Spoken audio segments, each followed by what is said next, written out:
Hello दोस्तों, मैं हूं सी दिव्या अग्रवाल और आप देख रहे हैं टैक्स विदाउट टीयर्स। उम्मीद करती हूं कि आपको मेरे चैनल के अपडेट्स अच्छे लगते होंगे। अगर दोस्तों अच्छे लगते हैं तो मेरे चैनल को सब्सक्राइब कीजिए, साथ ही बने बेल आइकन पे क्लिक कीजिए ताकि आपको रेगुलर अपडेट्स एंड अपलोड्स दोनों का ही पता चल सके। इसके साथ साथ आप मुझे LinkedIn, Twitter, Facebook, Telegram, Instagram इन सभी पे फॉलो कर सकते हैं। और साथ ही आपके रिक्वेस्ट पे मैंने अपनी mobile application tax without tears launch करी है। एंड्रॉइड एंड iOS दोनों में ही अवेलेबल है। इधर दोस्तों मेरे बहुत सारे कोर्सेज हैं जो आपके प्रैक्टिकल यूसेज में काम आएंगे। आपको प्रैक्टिकली कैसे हमें नोटिस हैंडल करने हैं, आईटीसी के कॉन्सेप्ट्स जो है, रिटर्न फाइलिंग है, जीएसटी पोर्टल है, ई इनवॉइसिंग है, ई-वे बिल है, वो सब चीजें आप जान पाएंगे और समझ भी पाएंगे। अब दोस्तों कंसर्न क्या आती है, हम लोग को एक ये इशू आता है कि आईटीसी, अब आजकल जैसे नोटिसेस आ रहे हैं बार बारी, तो उन नोटिसेस के अगेंस्ट में हमारी कोई डिमांड निकलती है, कोई इंटरेस्ट पे करना है, पेनल्टी पे करनी है, तो हमें आईटीसी हम कब कब यूज कर सकते हैं, कब नहीं कर सकते, इसके लिए एक बहुत ही बढ़िया सर्कुलर आया है जो आपकी ये सारे कंफ्यूजन को दूर करता है। अब ये सर्कुलर है क्या दोस्तों? जैसे ही हम लोग सीबीआईसी की वेबसाइट पे जाएंगे, मैंने ऑलरेडी आपको बता रखा है taxinformation.cbic.gov.in, इसमें सर्कुलर्स पे जाइए, सर्कुलर नंबर 172।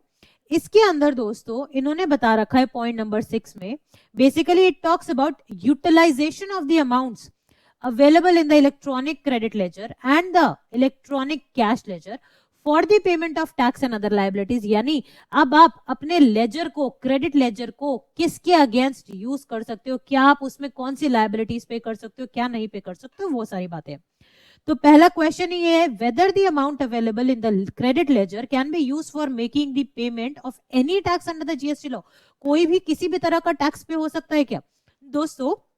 सवाल क्या आता है, टैक्स क्या होता है? या तो हमें टैक्स पे करना होता है जीएसटी में, या इंटरेस्ट बनता है, या पेनल्टी बनती है। अक्सर यही तीन चीजें होती है। टैक्स आपका अलग अलग हेड्स का हो सकता है, CGST, SGST, IGST, UTGST, cess, ठीक है।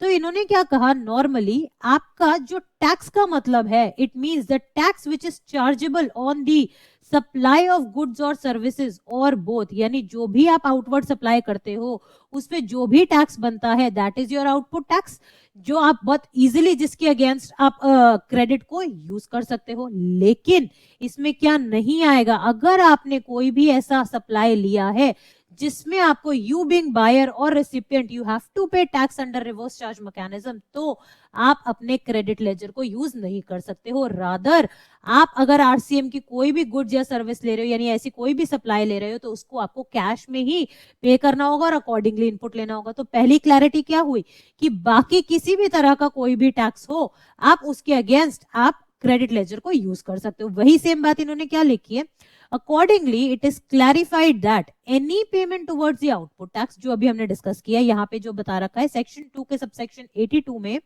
ठीक है, ये चीज डिस्कस भी हो रखी है। Whether it is self assessed, यानी आपने 3B में खुद से उसको निकाला है, ठीक है, यानी खुद आपने बताया कि भाई मेरी इतनी लायबिलिटी बनती थी, इतना क्रेडिट मैंने यूज किया और ये आपका बैलेंस है, ठीक है, या फिर or it is payable as a consequence of any proceedings instituted under the provision of the GST law। यानी अगर लॉ में कोई आपके अगेंस्ट में प्रोसीडिंग्स चल रही है जीएसटी लॉ में, तो उसमें भी अगर टैक्स लायबिलिटी आपको पे करनी है, आप क्रेडिट लेजर को यूज कर सकते हो। That means it can be made by utilization of the amount available in the electronic credit ledger of a registered person.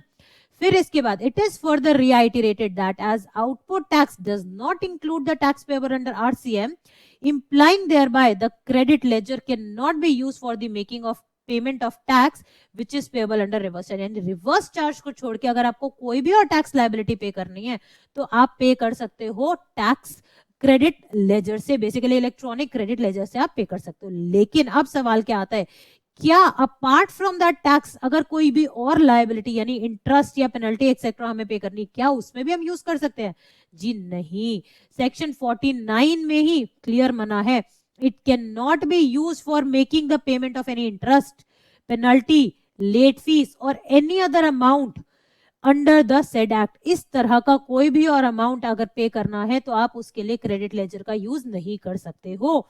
Similarly the credit ledger can not be use for the payment of erroneous refunds sanction to the taxpayer where such refund was sanctioned in cash. यानी अगर आपने गलती से fraudulently refund avail किया है तो उसको revert करने के लिए भी you can not use your credit ledger.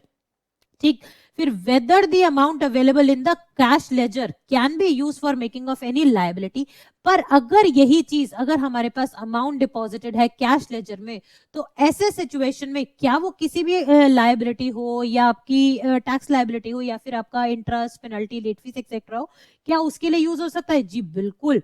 Again section 49 में ये मेंशन है कि the amount available in the cash ledger it may be used for making the any payment towards tax, interest, penalty, fee और any other amount which is payable under the provisions of GST law.